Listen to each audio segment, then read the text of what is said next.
Yo, what it do? It's your boy IamTeeLee, and I'm back with another fire crazy video.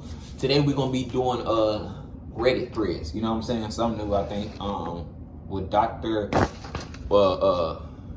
Let me see. Dang. Oh, chillin' scared. My bad. You know what I'm saying? I just started up. Didn't even early look at the channel name. But yeah, we're gonna be doing chillin' scares for most disturbing Reddit threads. Let's go. Let's begin. Hey, before we start, it's not my fault if you get jump scares or anything. It's my first time watching it. Be aware. Hey, just warning. November 10, 2024, Reddit user SuperHeatran2 shared a disturbing discovery they made on the RBI2 subreddit. The post read, "Terrifying film found at a thrift store. Found this film photo at my thrift store inside an old Kodak carousel box." Alongside this, they posted a picture of the eerie film strip they found. Now, I'm gonna have to blur the image as it's a bit too graphic, but it basically shows what looks like an undressed human body lying on the floor between a bed and a wall. The floor is also covered in blood, with heavy splatters staining both the bed and the walls. It looks like a picture someone took right after committing an absolutely horrific crime. Most importantly, it looks disturbingly real, far too authentic to be dismissed as part of a horror-themed art project. About 30 minutes later, the OP came back with an update describing their actions after finding the film, which only made it seem even more legit, reading, "Hello everyone, sorry I'm on my phone, so I'm leaving an update as a comment. Here's what I did. When I saw the photo, I was curious and pointed into a contrast area to look at it, and my body jolted because I was shocked. I didn't buy the Kodak carousel and just took the photo and went outside. I went to another store next door and called the non-emergency line describing what I saw, and then I felt like it was a genuine photo. They told me they're sending an officer when available. She said she didn't have an ETA. The dispatch person told me if I can wait at the thrift store, and I said yes. I'm waiting in my car as of now." About an hour after that, the OP posted a second update, this time describing their interaction with the police, stating, "Tired of having to stream in 720p in StreamYard or having to pay more to get 1080p quality? We got you. Start using..." The officer arrived a bit after I posted the update. Him and I looked at the photo, and basically he was just looking thoroughly and asked me where I found it, and I just described where I found it. Then him and I walked to the thrift store and showed him the exact box I found it in. He sent a photo of the film to a coworker and spoke to him on it. He then took down my information and told me that he's going to take it to the people who can properly process the image to investigate it. I basically told him how I just thought the carousel was cool, so I opened... That's weird though. So I'm like, did they arrest the person? Question one. Two, what weirdo would just take pictures of it? And question two, hold on. This is a 2-in-1. Did the people get that from the person, or did they get it from somewhere and then brought it to the thrift store and like they didn't check it? That's my question. You didn't check through it or anything? Like a customer had to find that? I don't know. It's kind of weird. It's iffy. See the condition, and I saw the photo and thought someone left a family photo, so I checked, and it was definitely not a family photo. I also gave him the time I found it, which was a minute before I took the photo. He then said if there's any more questions or things, he'll reach out to me, but he says it's unlikely since I just found the photo and don't know much about it. He then said thanks, that's all he needed, and then took the box and photo, and then began to walk to the thrift store worker to ask questions, but I left. That's all I have so far, and if I'm being honest, I don't know if I'll get any updates from them, since I'm sure it's hard to go off of a film photo, and since I just stumbled upon it from chance and have no other information other than what I said. Now, usually when something like this is posted on the internet, there's a lot of skepticism surrounding its origin. The first thought most people have is that whoever made the post faked either the whole thing or parts of it for online attention. But in this particular instance, the vast majority of people were convinced that the OP was telling the truth, simply because the picture looked a bit too real. They urged the OP to post more information about where and how they found the film, which they complied with by posting pictures of the box the film was in. One person asked for more details. "Was that the only image in the carousel?" "Yes, it's the only image, but it wasn't in the carousel. It was in the middle of the carousel."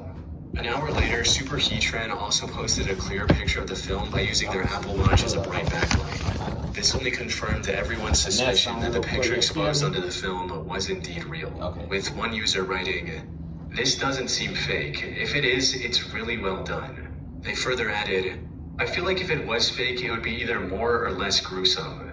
But there's something about the positioning of the body, the fact that it isn't a more attractive body type, read thin and beautiful for better optics, and the natural pattern of blood on the wall that indicates the victim fought and didn't die immediately. Visible hand/finger marks on the wall, in addition to smudges and splatter. I don't know. It just could doesn't be seem a like it was hoax some too. type of dark art They project. could be trolling. Obviously, I can't say for sure, but I watch a ton of true crime and fiction crime shows. The difference in brutality and realism of the crime scene photos are easy to distinguish.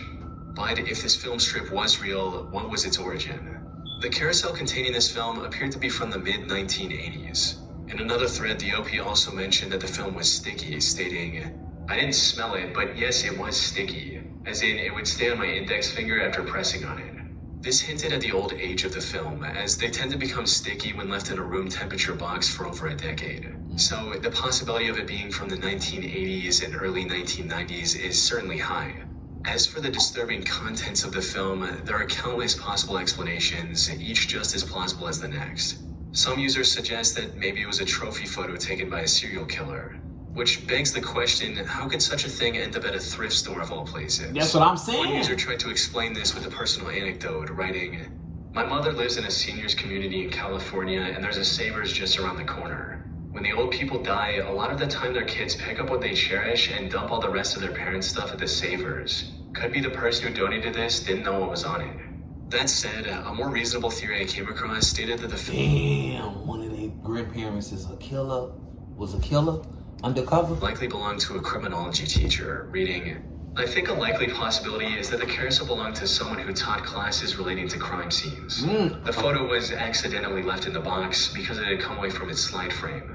Only suggesting this because I once found something similar from a house clearance and I knew the person taught some criminology classes. Okay, that could be Another one of them. distinct possibility is that the carousel originally belonged to law enforcement.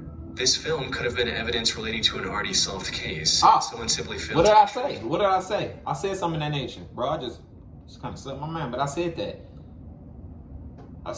Damn, y'all rewind it back. But I said something in that nature, like, what if it's dealing with like some crime stuff, like in that nature? What they just said, man, they ain't about to try to sum it up.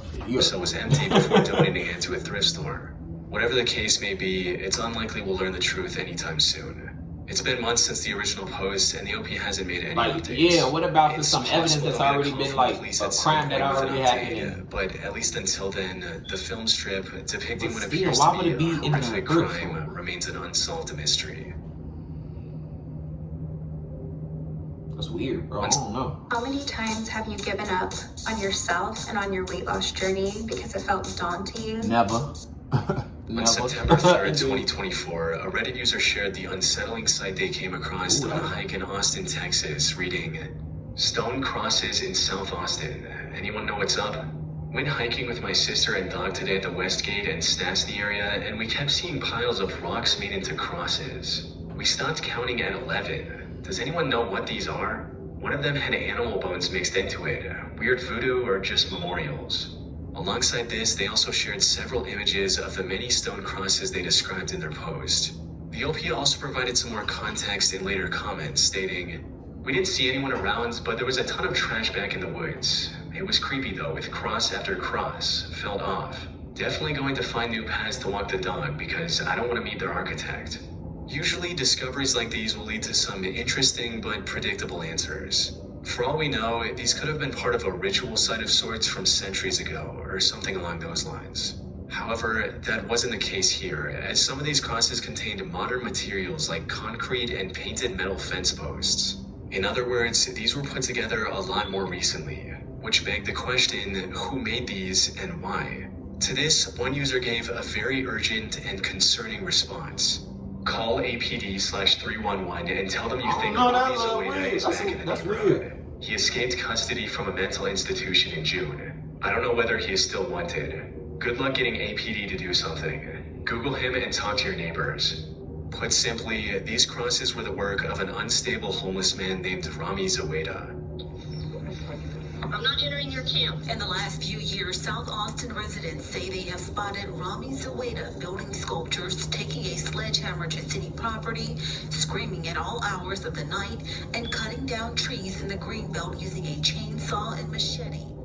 From what I could find online, Rami is originally from New York and struggles with severe mental health issues and violent tendencies. As one local resident described her account with him, stating, "He's very profane. He's beginning to target me and my little dog, talking about murder, calling me a..." Man, don't let him back out. Don't let him back out. Don't let him back out. Don't let this man back out. First of all, what you doing over there, Austin, Texas, and you from New York? Yo, word to my mother, bruh. Word to my mother. Yo, son, he's bugging. Word to my mother. Yo, deadass, he's fucking bugging, B.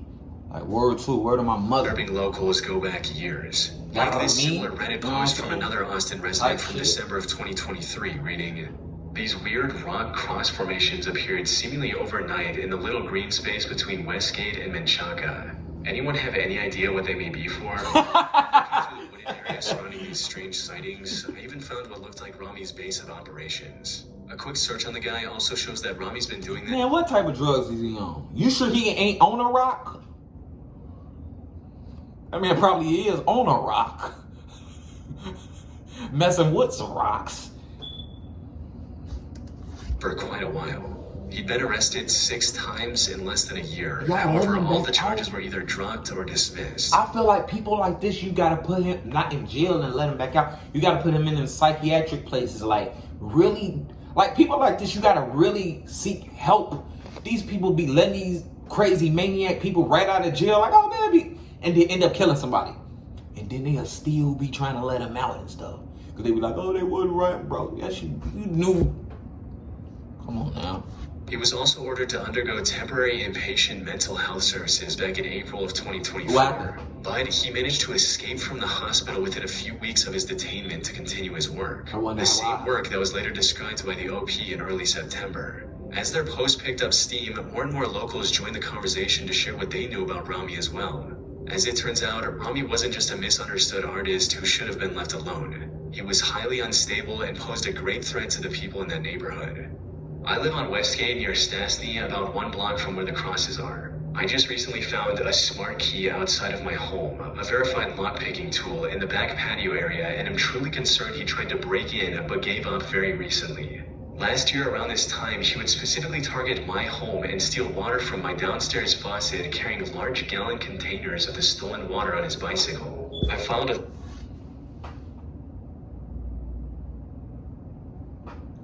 Man, what? You coming in my...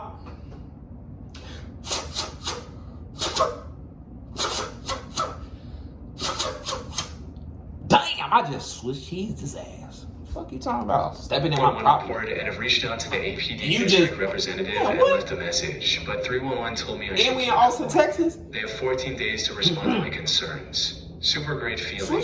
I'm feeling very, very uneasy and scared.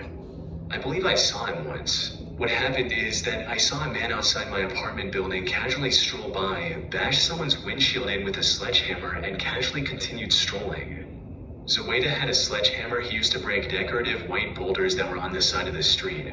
It appears he has now made crosses onto the broken rocks. He also had a chainsaw and cut down numerous trees. He said the devil was in the trees. He did this day and night for months on end. Not only did he destroy property, he threatened to murder people out for walks. Oh, and people said he has sawed stray cats in half. Now, from what I could find, he's never been charged with any form of animal cruelty. That said, the OP did find animal bones in a few of the crosses he built, so it's possible there's some truth to the statement. As for his motive, a journalist who spoke with him reported that he claimed to be, quote, taking out Satanism. Apparently, he believes that these woods are the worshiping grounds for a group of Satanists, making these crosses his way of purifying the landscape. Okay, well, move him Regardless from of his the reasoning, woods. it's Throw clear his he's ass meant in to the be desert. unwell and is a danger to the public. There are already rumors of him attacking stray animals, and it's not a stretch to imagine him turning his chainsaw on a person if he sees it as a necessary sacrifice to fulfill his goal. Thankfully, something of that nature hasn't happened as of yet. He was arrested again in late September and was even sentenced to 240 days in jail. But since he had already spent a long time in confinement in the past couple of years, his sentence was deemed served and he was released. At the time of writing, Rami is still out there and posing a threat to the people around him. On the 14th of December 2017, Reddit user She's Such a Riot made a post about a bizarre and unnerving 2007. Hold on.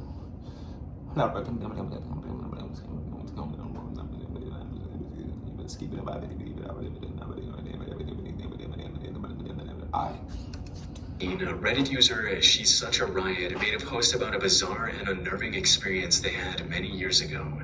The post read, "Humans walking in hamster wheels.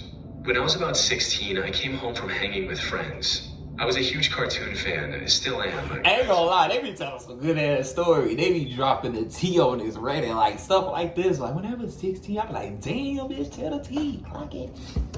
And so I went to my bed to watch Nickelodeon. Oh I shit. knew it was Nick because it was the last channel I watched that day and no one shared the TV in my room. So I turned it on to see this creepy black, white, and gray scene where hundreds of nude humans are walking in a line over these hills in the background towards these giant hamster wheels in the front of the scene. They're walking towards the wheels as a few people are already in the wheels, walking endlessly and mindlessly in this robotic, zombie-like state. The people walking toward the wheels are also in this similar state, as if there's no life within their eyes. They're just cold/robotic. There's this cold, wind-like noise whistling in the background. It looks real, not animated, and as I watch in awe at this dark scene, I come to a similar conclusion and ask myself why Nick would have something so live and non-action, really, as the entire scene keeps just repeating itself of more humans walking towards and in these hamster wheels. I start thinking maybe it's just some weird short and it's kind of cool in a dark sort of way, but minutes go by and it starts to get dull watching this same scene, not doing anything else. So I quickly change the channel to something else, when in a split second I realize, wait a minute, what did I just watch? And change it back immediately, only to find SpongeBob mid-episode. You could tell SpongeBob was on for a while, not like the weird short played and it just came on. Freaked out, I keep going back to surrounding channels thinking maybe it wasn't Nick, but nothing has the hamster wheel video on. It felt really dark, almost evil when I watched it, and though it seemed somewhat interesting at first, it started to feel really wrong after a while. So that, lined with the repetitiveness of it all, made me change it, but... So you decide to stay there and not get the hell out. Don't be at no, you still in the house. Now that I realized anything it wasn't happen any channel in the first other than place, that, that's I on was you. really creeped out, and still am. Motherfucker see a TV creeping out like that and be like, and I'm gonna stay here and actually go to sleep. That's almost like you hearing a weird noise in your house in the next room and stuff, and you go check it and you're like, I'm gonna, boy, what? Nah, boy, I ain't sitting, I ain't laying in my house for that day. Shit, whoever got a problem in that house, definitely the problem ain't with me. It's whoever was living there before me. So I'm gonna step out, let them solve that problem, go to my people's crib for a week, you know, come back. Shoot. This day, I don't know if this was necessarily This TV a shift stuff, in that TV reality been or gone out. something sinister, paranormal, or really a short, etc. No. But I have never been able to The blood research of and come Jesus. up with anything about its It's existence. the blood of Jesus. That's why I pray, you know, people that get your apartments and stuff. A lot of people don't do this. Some people do, but I was taught this as a young age. You get a new apartment, you should put oil on the doors and stuff. Pray through it and stuff. Pray all through that and stuff, because sometimes the people before you that was living there could leave energies and stuff, and leave a bad spirit in there in certain ways and stuff. And you just want to just cleaning it out, basically. You cleaning it out. You know what I'm saying? I do that, you know, put oil and pray all through that and stuff. I do that, you know what I'm saying? But that's just me. I know a lot of people like, what? You done that for? That's in weird. 2005 when it happened. I'd like to believe it was some dumb film project, but I can't find any evidence of it ever existing in reality as we know it. If anybody knows what I saw, I'd love to be debunked. Still somewhat wary of my TV till this day. I should mention that this was posted on the Glitch in the Matrix subreddit, a community which gives credibility to theories like shifts and glitches in reality. But that said, if this particular story really did happen, it raises some very concerning real-life possibilities that are worth considering. The idea of randomly coming across something so deeply unsettling on TV, only for it to vanish without a trace, is terrifying on its own. However, what makes this particular case even more disturbing is just how many people remember seeing something similar in the past. I'm pretty sure I saw it too. I think I saw part of this. I actually think I remember this. I know I saw it too. Though, if it was real, how exactly did it happen? Some people tried to explain the weird occurrence with a more mundane answer, suggesting that it might have been an ad that was played at the wrong time, with one person writing, "Sounds like a commercial that glitched through the network. It does happen, but it's pretty rare. May have been an ad for an antidepressant or a PSA. Probably wasn't a broadcast intrusion." It never happened to me. However, this theory falls apart quickly when you consider that this happened on Nickelodeon, a kids channel. Any ad or PSA featuring seemingly nude people would have never been allowed on that channel in the first place.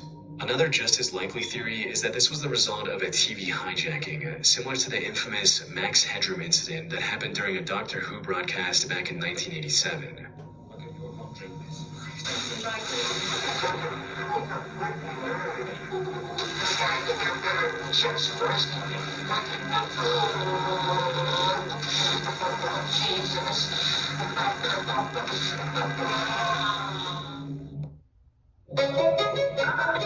Great day for a breakthrough. Proceed carefully, Max. The view is getting clearer. Kids channels were frequent targets for these signal intrusions. More importantly, many of these hijackers chose to broadcast explicit or unsettling content after gaining access, similar to what the OP described in their post. As for why there's no information about this hijacking online, a comment from a deleted user shed some light on it, stating, "I'm not sure what happened considering the year, but back in the day, television frequencies often got hacked. It's called a broadcast signal intrusion. Max Headroom is often the case most referred to. However, it is possible in my mind that this was either swept under the rug or not reported, considering it was on a kids channel in a period that was still technically before the popularity of social media. However, even if we assume it was a TV hijacking, that still leaves us with a massive unanswered question.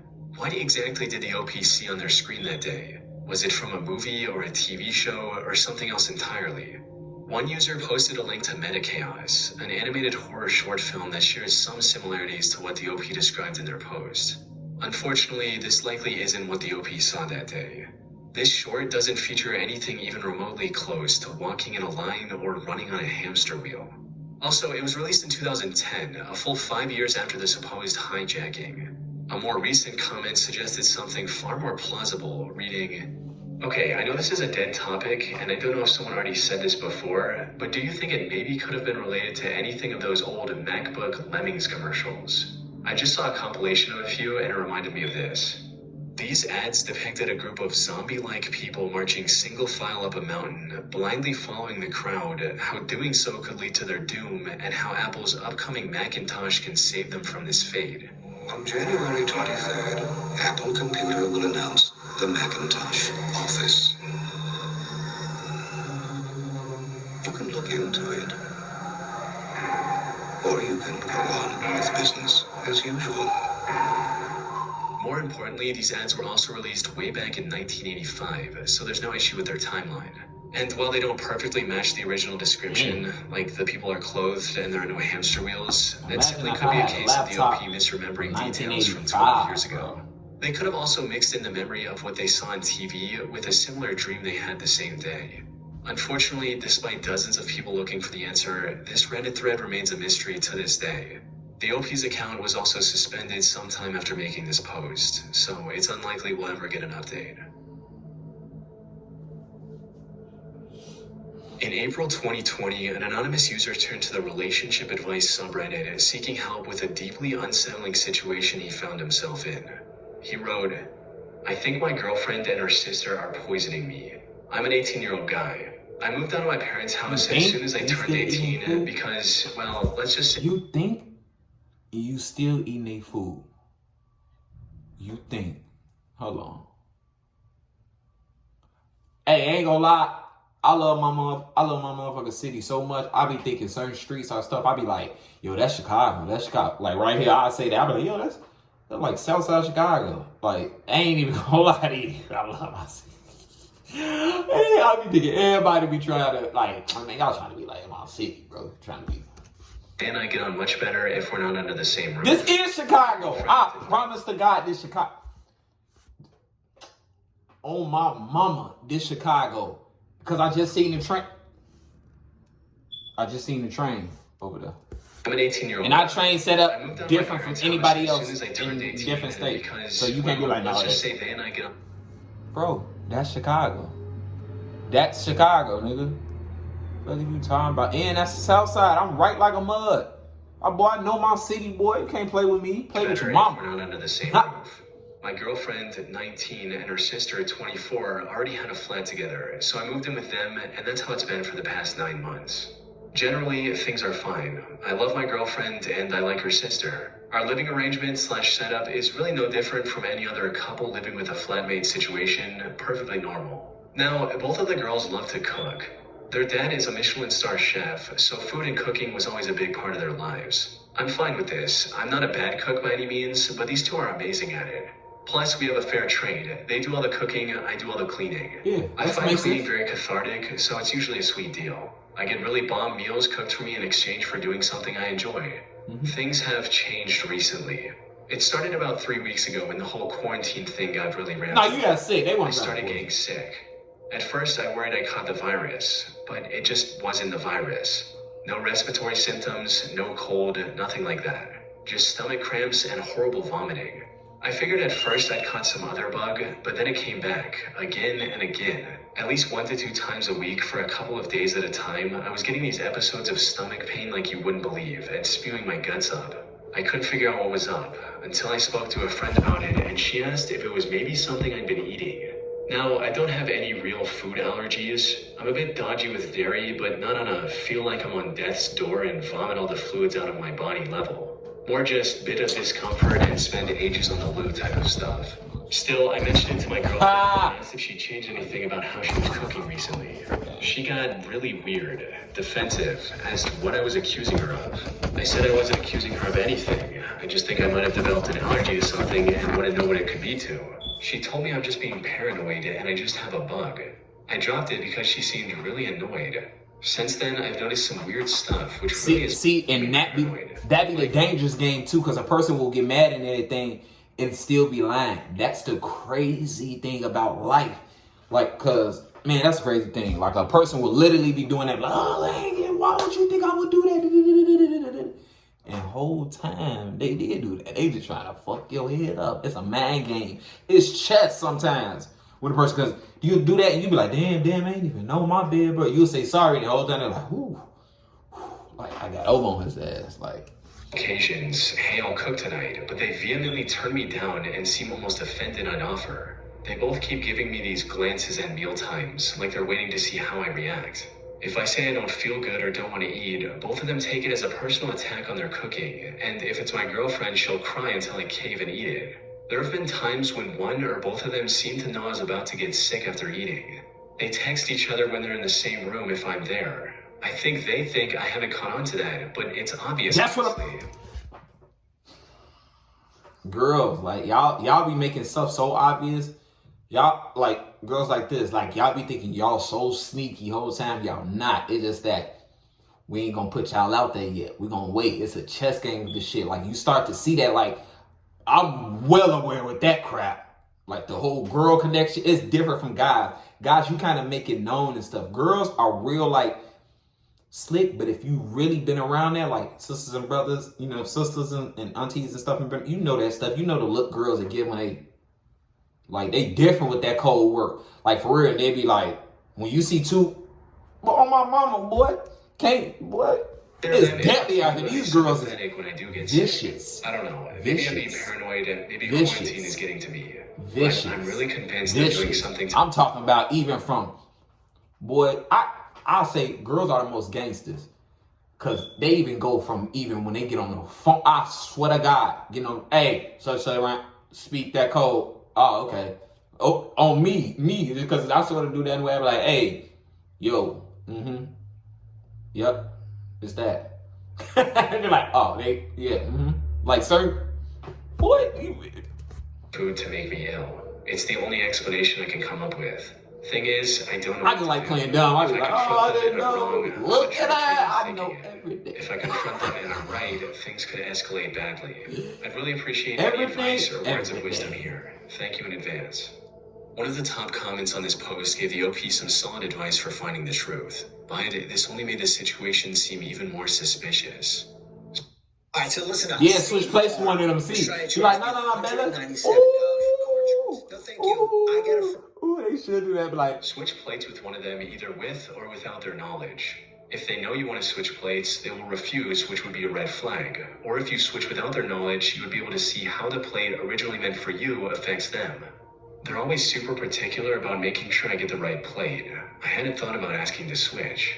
But the thing is, this could have gone either way. As one commenter pointed out, I've seen this before. It was a post on here. A person's husband was a cook and started using some kind of spice. He didn't believe it was making her sick. She got tested and was in fact allergic. He confessed and they reconciled. In another post, a fellow was using garden slugs in his girlfriend's meals on purpose. You need to consider both possibilities. The second half of this comment was referring to a now deleted post from March of 2020. In it, a woman sought advice on what to do after making the horrifying discovery that her partner of 4 years was putting garden slugs in her food. In addition to being incredibly gross, this was also highly dangerous as these slugs can contain brain-eating parasites. Put simply, there was no obvious answer to the OP's predicament. On the one hand, it's entirely possible that the OP was just being paranoid. This could have also been an early sign of a mental health issue, where he's seeing patterns and behaviors that don't actually exist. Look at the cat. A few people also suggested a gastrointestinal test to see if there was something wrong with his stomach. This is because conditions like Crohn's disease can cause persistent digestive issues regardless of diet. It could have also been a combination of the two, where his real symptoms were making the paranoia worse. But as this one user mentioned, a potential poisoning wasn't entirely off the table. If we assume that the OP's observations are completely accurate, there's a good chance that he was getting poisoned.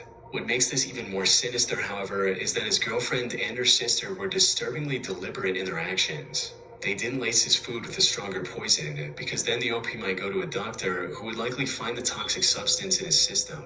Instead, they were poisoning him slowly, likely in the hopes of keeping him oblivious until his eventual death. Many people took this possibility seriously, with some even brainstorming ways for the OP to protect himself without jeopardizing his relationship if it all turned out to be a misunderstanding. I don't have a magic bullet answer for you, but I can tell you what to do. I would play dumb, announce that I would be cooking for myself from now on, because it would not be fair to force my new, as of yet unidentified allergy on them and their amazing cooking. From there, I would be careful about my food. If I open it, it gets used all the way, nothing left open. All of this would serve twofold. First, if you still get sick every other week while having full control of your own food, you know something bigger is going on here medically, and the paranoia toward them is unjustified. If it works, you might just need to work on getting the hell out. All this being said, the most important part of this is to play dumb and stand your ground, claiming it is all for their happiness and convenience. Unfortunately, we'll never know if he followed the advice from this thread, what ultimately happened, or even if he's still alive. He made this post with an anonymous throwaway account, which was also suspended shortly after this thread's creation. From what I could find, there haven't been any further updates on this post from any other accounts either. Maybe one day the OP will return with all the answers, but at least until then, we can only hope that he's alive and well. Yeah, man. Y'all let me know in the comments which one was like crazy to y'all, man. Let me know in the comments, for real, for real. I think it would have to been hold on, let me go through it. Yeah, that cross dude in this one. Had to been that one for me. But let me know in the comments, man. I appreciate y'all for watching. You already know we on the road to 100K subscribers. And I'm out.